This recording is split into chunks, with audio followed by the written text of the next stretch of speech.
Hello everyone. While I was looking at fertilisers in the gardening centre, I started to wonder if I could use chemicals available in the gardening centre to charge my phone. That's a totally normal thought that any normal person would have. So I gathered the materials I needed to make a copper sulphate zinc sulphate battery. One of the electrodes in the battery is made of copper. Some garden ornaments and pipes are made of copper, but I found these copper pipe brackets that should do a good job. I was also able to get electrical wire from the garden centre because it's sold for wiring up sprinkler systems. I bolted a few of the brackets together to make the electrode. I poured in just enough water to cover the electrode, then removed the electrode and dissolved as much copper sulphate in the water as I could. The other electrode needs to be made of zinc. You might be able to find some zinc flashing at some garden centres, but I used galvanised steel because it's steel coated in zinc.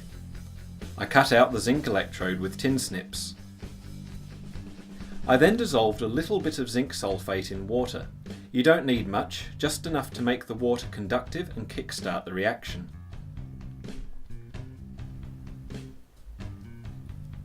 And now the tedious part.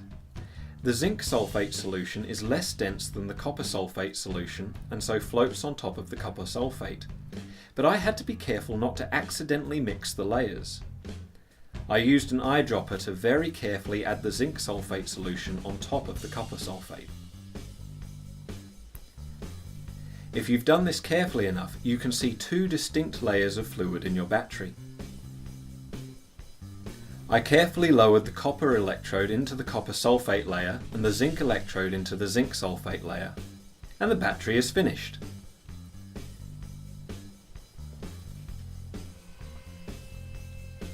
The battery produces just over a volt. I need 5 volts to charge a phone, so I made 5 more. This gives me more than 6 volts, but the voltage of the battery will drop once it starts trying to charge the phone. I cut up a USB cable and hooked it up to my battery. And finally, I plugged in the phone.